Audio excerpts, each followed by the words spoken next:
మార్పు వ్యూహం ఏంటి? కేసీఆర్ ఈ నెల 5వ తారీఖు కేసీఆర్ కాళేశ్వరం విచారణకు హాజరు కావాలి కమిషన్ ముందు. కానీ 11వ తారీఖు పోతా అంటున్నాడు. ఎందుకు మరి 11న అటెండ్ అవుతానని రిక్వెస్ట్ కమిషన్ సానుకూలం. తాజా పరిణామాలతో హరీష్ రావు ఈటల తర్వాత గులాబీ బాస్ ఎంక్వైరీ. వారిద్దరికి జస్టిస్ ఘోష్ నుంచి ఎదురైన ప్రశ్నలపై నజరు పెట్టే ఛాన్స్ అనుగుణంగా ప్రిపేర్ అయ్యే అవకాశం. హాజరు అనుమానమే అంటున్నారు రాజకీయ విశ్లేషకులు. అయితే ఫస్ట్ 5 తారీఖు ఈయన పోవాలి, 6 తారీఖు హరీష్ రావు పోవాలి, ఇంకొక 9 తారీఖు ఏమో ఈటల రాజేందర్ గారు పోవాలి. అయితే ముందే కేసీఆర్ పోతే ఈయన సమాధానాలకు వాళ్ళ సమాధానాలకు ఇబ్బంది ఉంటుంది. ఎట్లాంటి ప్రశ్నలు వాళ్ళు వేస్తారు ఇవన్నీ కూడా తెలియదు. కాబట్టి 11వ తేదీకి మార్చుకుండు. 11వ తేదీకి మార్చుకుంటే ఎవరు పోవాలి? ముందు 6వ తారీఖు హరీష్ రావు పోవాలి.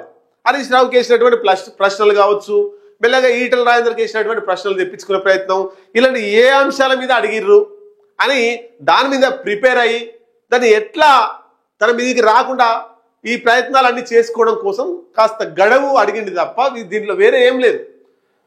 5 తారీఖు హాజరైతే ఫస్ట్ ఈయననే అడుగుతారు క్వశ్చన్స్. కొన్ని చెప్పొచ్చు, కొన్ని చెప్పకపోవచ్చు. ఎంత గొప్ప నాయకుడైనా చెప్పొచ్చు, చెప్పకపోవచ్చు.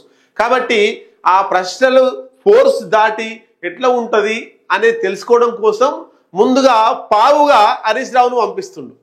హరీష్ రావుకి వేసినటువంటి ప్రశ్నలు ఎంత టైం తీసుకున్నాడు, ఎంత సమయం తీసుకున్నారు, ఎంత కూడా చేసిన తర్వాత మళ్ళీ ఈటల రాజేందర్ పోతాడు. ఈటల రాజేందర్ పోయిన తర్వాత పెద్ద మనిషి పోతాడు.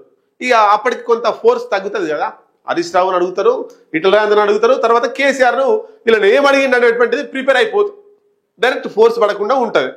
కాబట్టి ఏ అంశాల మీద అడుగుతున్నారు అనేటువంటిది ఆ అంశాల మీద ఈయన పూర్తి స్థాయిలో సలహాలు సూచనలు తీసుకొని ఒక రిపోర్ట్ తయారు చేసుకొని ఆ ప్రశ్నలకు సమాధానం చెప్పి దాని నుంచి తప్పించుకునే ప్రయత్నంలో భాగంగా కొంత టైం తీసుకొని 5 తారీఖు ఉండాల్సినటువంటి ఈ ఎంక్వైరీ ముందు హాజరు కావాల్సిన పరిస్థితి. కానీ 11వ తారీఖు మార్చుకుంటూ ఆ కమిషన్ కూడా సానుకూలంగా స్పందించింది. ఇది దానికి సంబంధించి